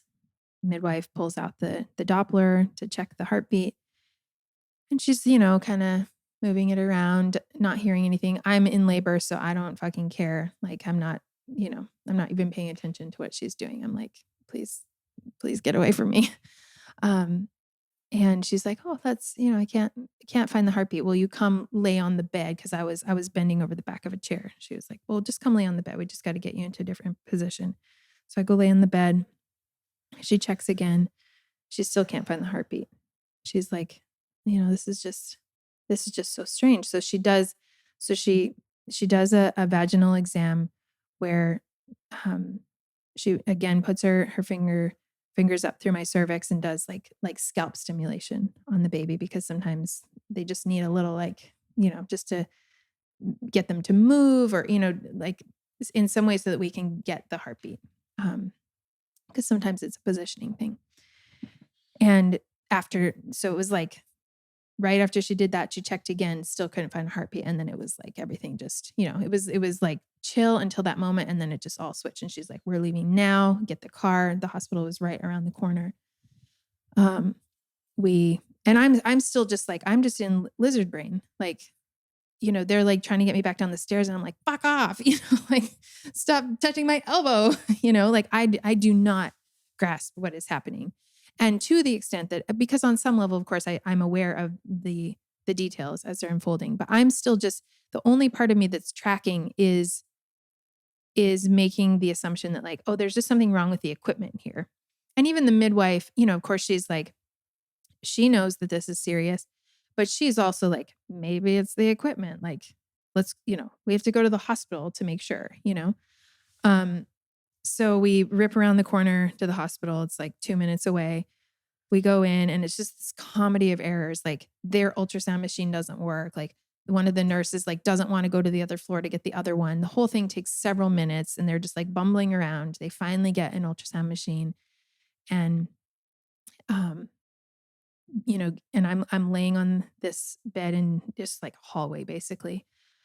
And the doctor, the moment, and I wasn't looking, Chase was looking and he says that he knew the moment. He's like, I've seen enough ultrasounds to know, like, this is, I know what she's about to say to us. And so the doctor just said, I'm sorry, there's no heartbeat. And, I think this is the part of the story that I shared with you was that like in my mind, I saw myself like on the edge of this cliff and I just I knew I could go over that edge and like not come back. And I didn't know exactly what that meant. Like, does that mean I go crazy? Does that mean I kill myself? I didn't know exactly the detail. It's just, I know I could go over this edge and never come back. And I wanted to, like, I just wanted to just like fucking plummet over that edge. And I don't even, this is the funny thing. Like, I don't even remember this, but my mom, who was also there, and Chase both say that I just like, I let out this like blood curdling, like just room shaking, like shriek of just like agony. Despair. Yeah. Just absolute despair. And it just like rattled, like rattled through the space. Wow. And my labor had stopped. That was the other thing that was really, kind of crazy about the moment was like, I wasn't even having contractions anymore. And I'd been having, like active labor pattern, that whole time up until then, it didn't like slow down or die out. It like stopped. Wow. And so I'm laying here on this bed and that's the moment in my mind where I saw myself standing on the edge of that cliff and there's all this stuff happening around. And I don't know what the passage of that time was. That could have been 3 minutes. It could have been 45 minutes. I do not know. I'll never know. But they're all talking and they're talking about what needs to happen. And, Chase is like, he's talking about like a cesarean and they're saying, we'd rather not do a cesarean, of course that's your choice, but, it would be better if you labored naturally and didn't also have to heal from, from surgery. But then they're also saying like, it takes a long time, and because my labor had stopped, we'll probably have to induce you. And it just takes a long time with a stillborn baby because you don't have the physiological relationship, the chemical, like cascade that's happening between mother and baby that facilitates so much of the progress of labor. And when you don't have that, you're just working with the, gravity essentially, and the strength of the uterus to contract and push the baby down. So they're just like preparing me and I'm just like halfway hearing all of this, know. Cause you'd been in labor for like a day. Yeah. I'd been in labor for 12, 14 hours, something like that. And so here is the other thing is that in my first labor, it had taken me over 48 hours to get from 3 centimeters to complete. So, for anybody listening, I mean, I assume many of your listeners will know, but maybe some won't, 10 centimeters is fully dilated. And that's the point at which a woman can begin pushing. And, the cervix is open enough for the baby to come out. So it had taken me over 48 hours to get from 3 centimeters to 10, which is a long time. And it was very, it was all of the terrible things. So when I got to the hospital, or when I went to the birth center with my second, I felt like I was so much further along than that, because my labor had just been progressing so much more quickly. It felt like it was like really happening in a way that it hadn't happened with my first. I was expecting them to tell me I was a 7 or 8, almost, about to transition. And they told me I was 3 centimeters. And it just like the shutdown in my system was just like, oh, this is never going to happen. And they're saying it's going to take forever. Cut this fucking baby out of me. Like, that was literally like, I'm not doing this work. I am not doing this work. And all of that's happening as I'm staring over the edge of this cliff in my mind. And I'm just like, fucking bail. Like, I am out. There's no way I'm showing up for this. And this is why this is the story of my spiritual journey, because there was something that wasn't me that like pulled me back from that edge. And I cannot explain it. It's like when people talk about like, their conversion moment, which I didn't have as a child. I didn't like ever feel like I had this moment where like, Jesus revealed himself to me and suddenly I knew he was, the savior of the galaxy. That never happened for me. I believed out of fear, to be honest, as a child. But this moment was grace. It wasn't fear. It was just like pure love and pure grace. And it pulled me back from the edge of that cliff. And I stood up off that table and like the blood just fucking poured out of my body. And I immediately went back into labor. And my son was born 5 hours later.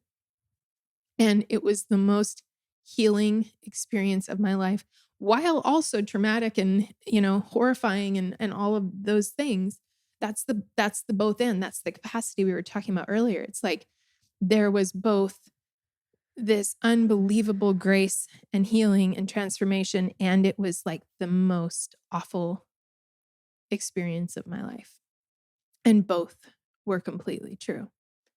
And I'll just never forget the redemption of, my first birth was 56 hours long, and it just left me at this feeling that like my body's broken. I can't do this. I mean, I did, but it was like not really up for the job, And the way Rowan was born, my second son, was just like, it just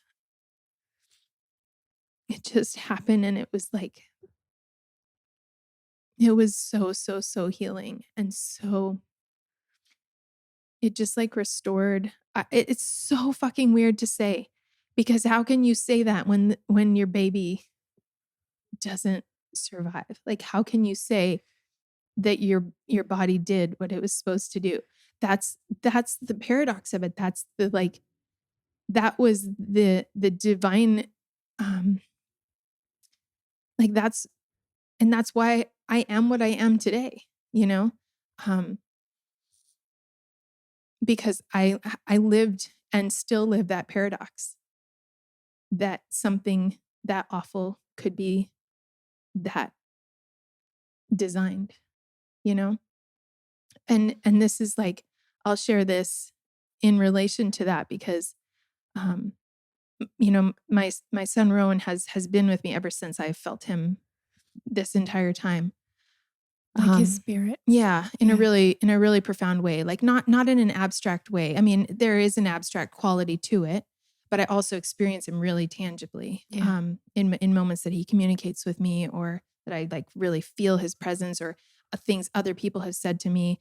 My daughter experiences him really, really profoundly and sort of tangibly. How old would he be today? He would be almost 9. Okay. Yeah. Yeah. But my father, who passed away when I was 6 years old, he actually killed himself. I didn't have much of a relationship with him, so I never really had like a sense of him. In fact, I've never over all of these years ever felt his presence. And about 8 or 9 months ago, he came to me for the first time, my father, in 35 years. And the feeling in my body, I'll never forget this. The feeling in my body was so startling because it was familiar. And I didn't know that it could or would be familiar because I had never felt him all these years. Right. So to feel his presence and be like, oh my God, that's my father. Like it was like startling, like Wow. to the point of almost alarm. And also like confusion, like, why are you here now? Like what the, where have you been kind of thing. Right. And he just sat with me for several days before he communicated in any way. And what eventually came through was he said to me, this is like, it's almost like comical. He said, it was designed this way. Cause, I had so many questions as a kid growing up, like, why isn't my dad around? Like, why did he kill himself? Why all the things and I never blamed myself. I wasn't in that boat of like, it's my fault at all.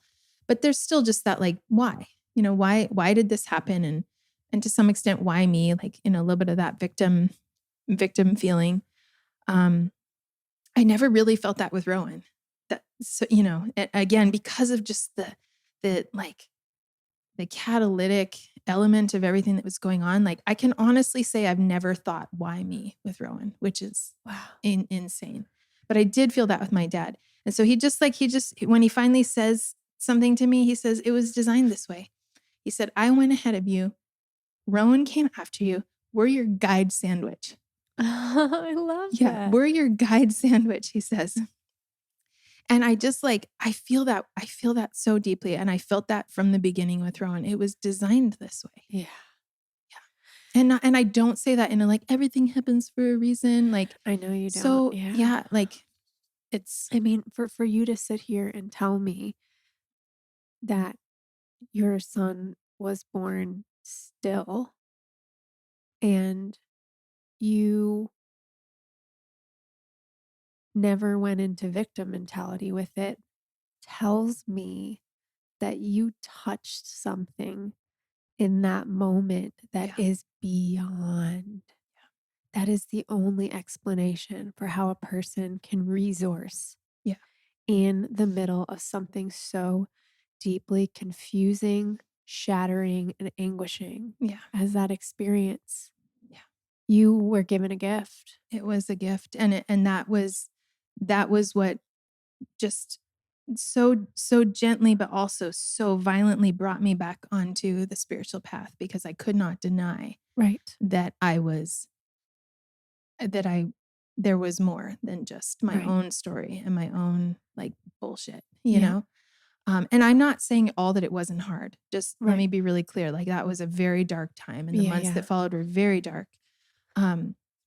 So I do not want to sugarcoat this or make anyone think that like it was just like love and healing and good. Yes. Good. It was so dark. And the body is like, when we talk about trauma, there's a number of different ways that we can define that. But, on a physiological level, one of the easiest ways to think about trauma is like any loop that's unfinished, right? And so when a woman goes into birth and there's something incomplete about that process, even if that's that she has a cesarean section, and is like, and things are great, and she doesn't understand why there's things in the body that are showing up, because she's like, I have a healthy baby and I chose that and it's fine and it's good. Like, why do I feel this way? It's because there is something incomplete in the body, a process that a physiological process that did not, close that loop. And the same thing happens with stillbirth. What the body does when you give birth to a baby is you feed that baby and you nourish that baby and you grow that baby. And like if you don't get to do that, the body's like, what the fuck just happened? Like, I'm making milk for who? For what? And that was one of the hardest things, was like dealing with the milk. Like just feeling the,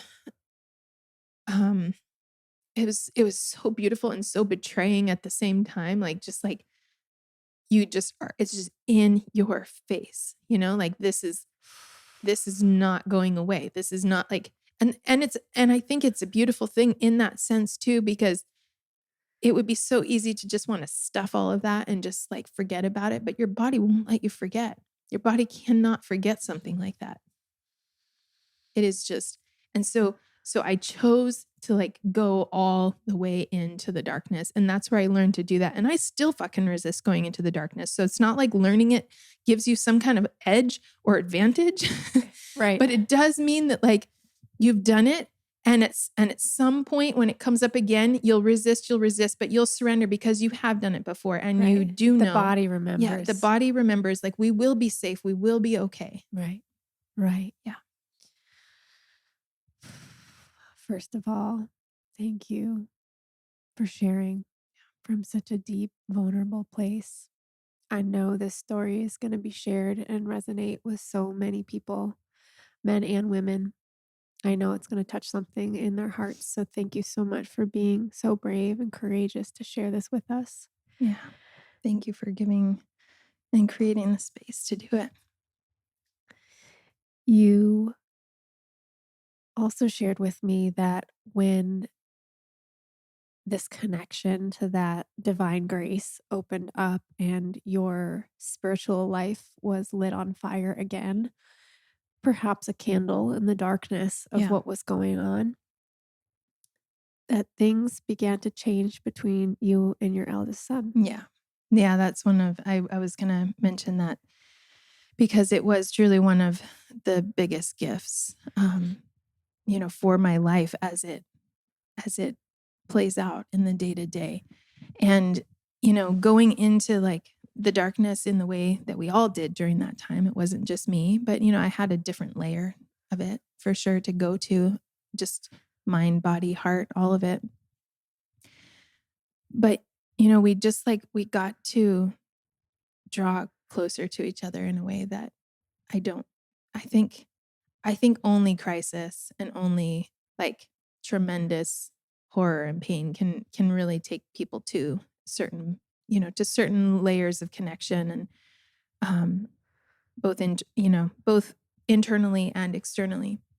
Yeah. And so we fucking like hunkered down as a family in a way that was just so profound. And people came around us in a way that was so profound. And we, this also probably sounds cliche, but like the feeling of gratitude for what you have, it's like, it just changes your perspective on everything, Yeah.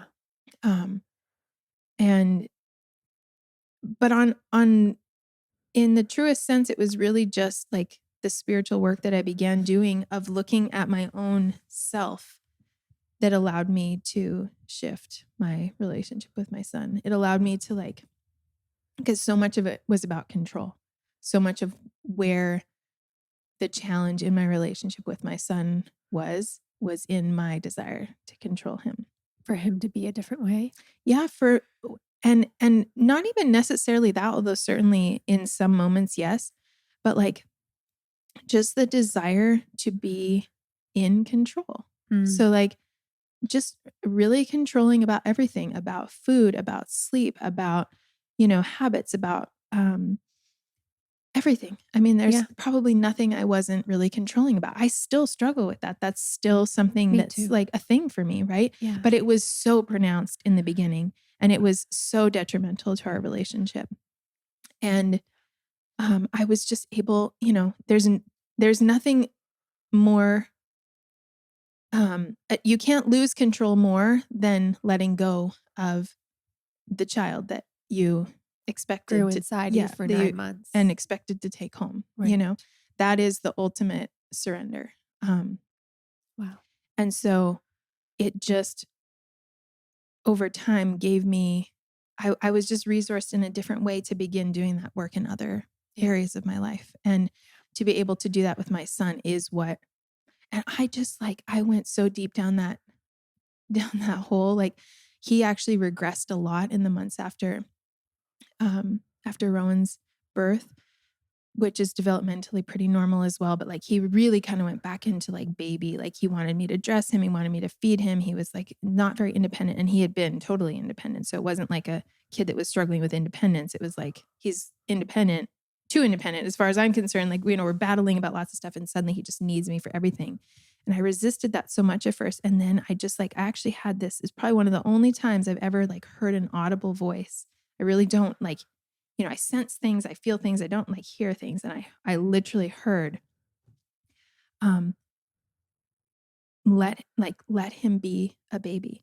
And I just felt this, like, when you have a newborn, you do not even question their needs. You don't go, why do you still need that? Or like, what Right. on earth, like, what's wrong with you that you want me Right. right now? Like, even if they're waking up, I mean, you might be frustrated, but you're not like, you, Resentful. yeah, like, your baby wakes up in the night and it doesn't feel good to have to wake up, but you don't, like, you understand, Yeah. And so I just let it all go.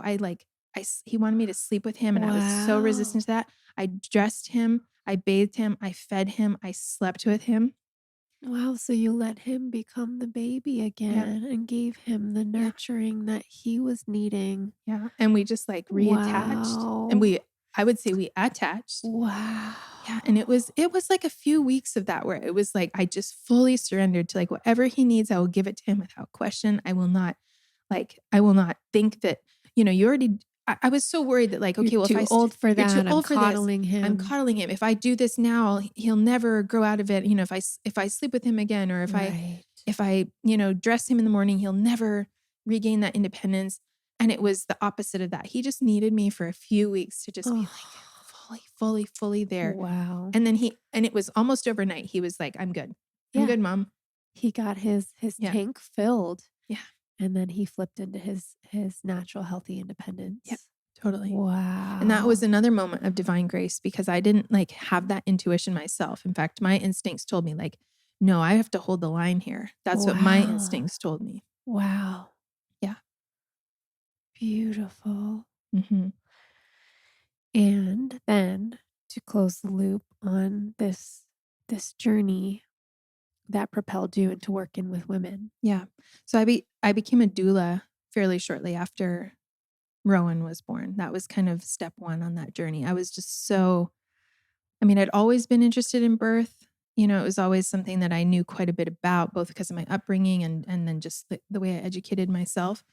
So it felt like a really natural progression. And then once I was a doula, a lot of the people that, were drawn to me were women that had also experienced loss. Yeah. Um, Was it like stillborn or miscarriage? Stillbirth or miscarriage. And then I started having a lot of people drawn to me that weren't pregnant again, but wanted to become pregnant and were just so anxious about the process and so worried about what it would be like to be pregnant again after having experienced loss. Right. So then I started working with women in what I probably would, call and did call at the time like a coaching Yeah. relationship. And then I ended up creating group programs because that seemed to be really a really helpful way for women to both get support from me, but also like feel the community Yeah. support that they maybe weren't getting otherwise. Yeah.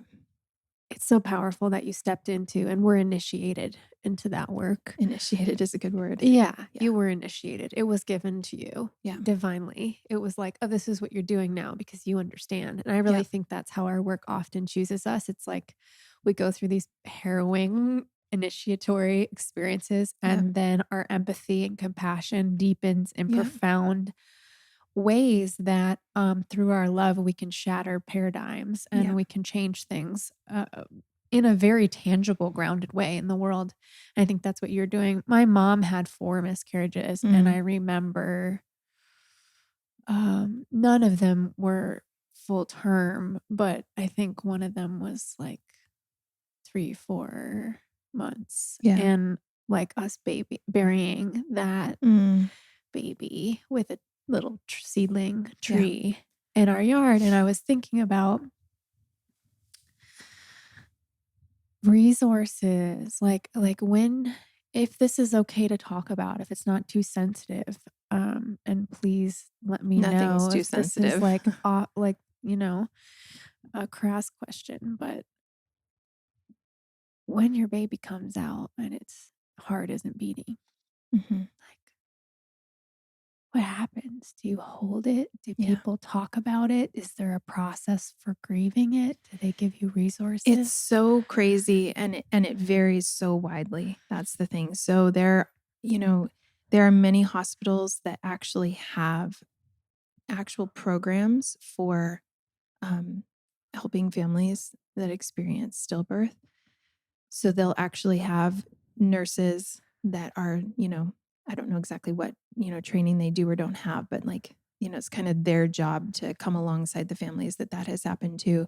They're, help them think about, okay, not just like, what are we going to do with the body? Like, are we going to bury or cremate? Those are obviously decisions that have to be made, but what are we going to do in the meantime? Are we going to hold the baby? Do we want to take pictures? Do we want to have other people come and see the baby? And then there would be other environments that you would give birth in where there would be zero of that, right? Where there would be no education, no training. They would sweep away the body. And yeah.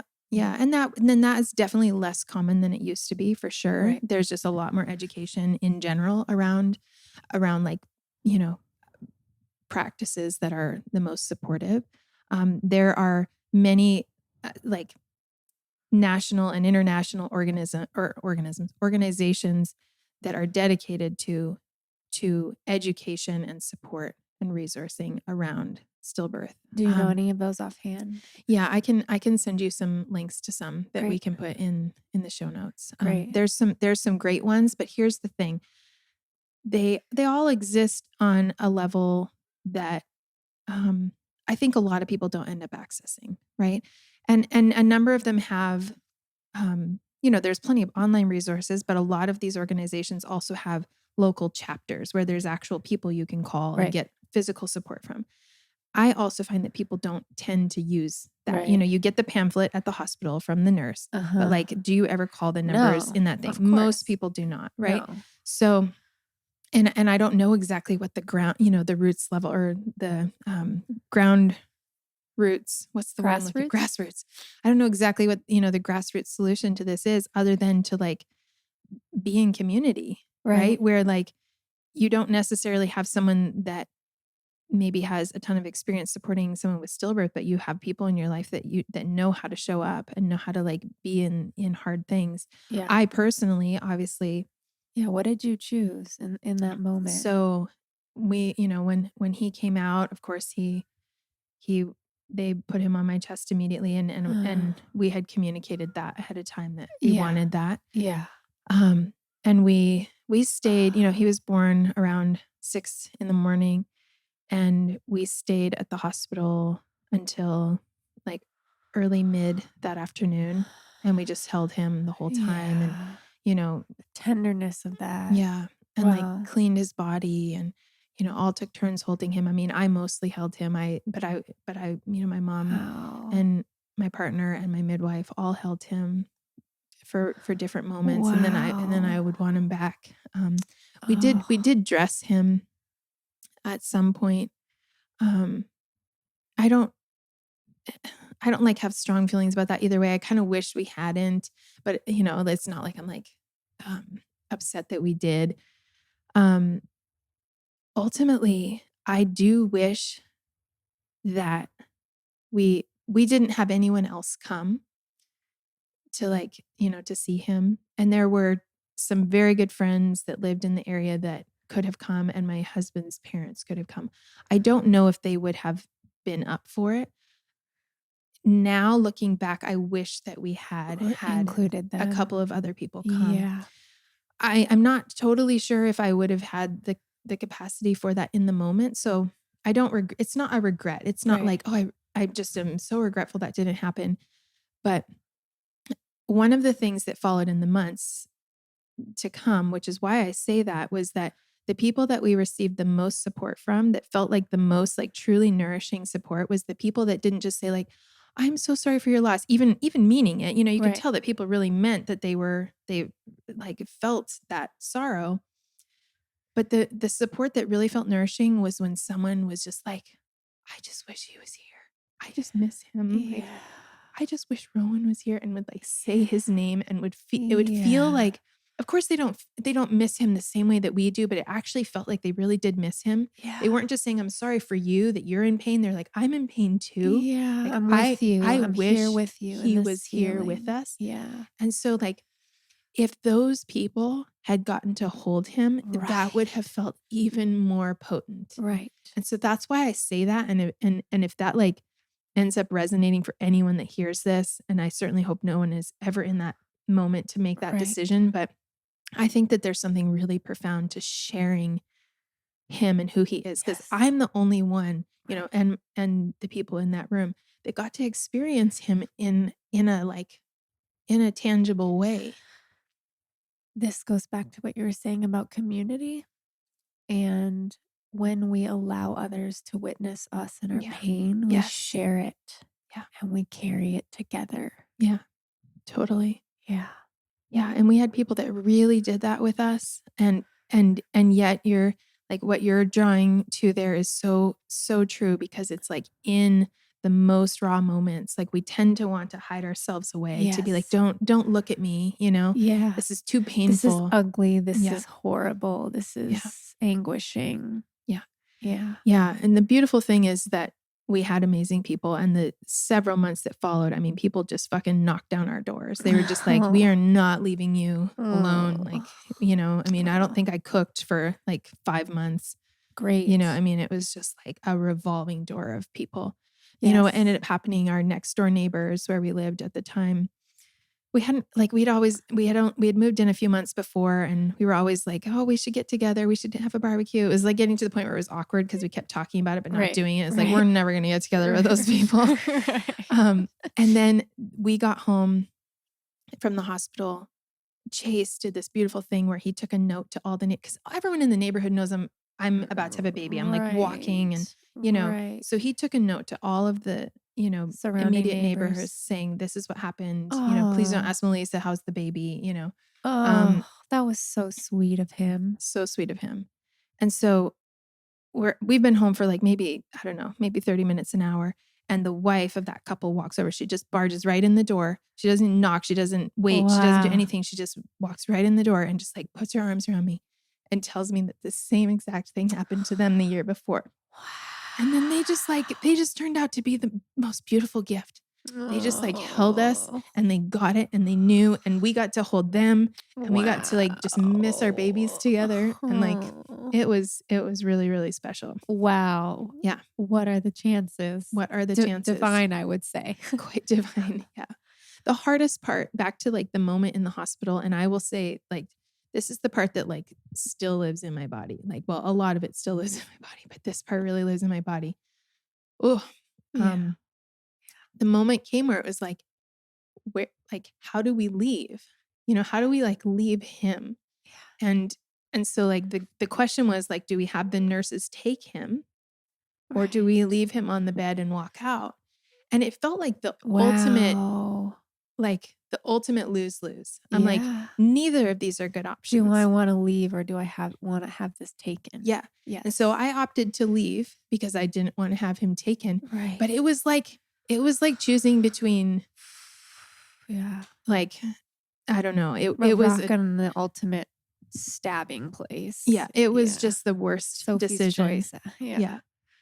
But, the leaving and just kept like looking back, like, this is so much finality, like there's no going back to that. And at the same time, there's only no going back to that moment. And there's only no going back to that body and that representation of who he is. Right? Because it didn't actually change that, like, this journey has continued, and he has continued it with us. Yes. So it was really just that moment that we walked away from. Yeah. Yeah. Thank you. Thank you. Yeah, your story is so touching and so deep. And I know that there are people listening to this who have suffered immense and shocking and jarring and painful loss. And you are giving a voice to them. And you are giving a voice to their experience of being in touch with these energies, with these spirits from the other side, and letting them know this is truth. This is okay. Mm-hmm. This is beautiful. This is real. Yeah. And so I want to thank you for saying that here today and inviting everybody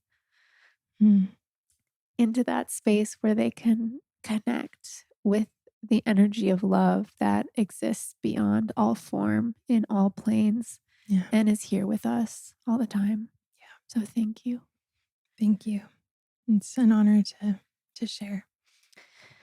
It has been such a pleasure having this conversation with you. I know we will have more because we have scratched the surface today. You just think of what I might know about NFTs in a week. I know. You have to have me back. We to talk never about even NFTs. talked about herbology and the teas you make It's and true. your deerskin drum, but we'll save some golden nuggets. The deerskin drum alone is worth the price of admission. Really? Yes. Do you want to tell that story quickly? No, let's save it for another time. Save it? Okay, we'll have to have you back on. Cool. Back by popular demand. Well, we'll see what the demand is. No, and then you I'm can decide. Sure.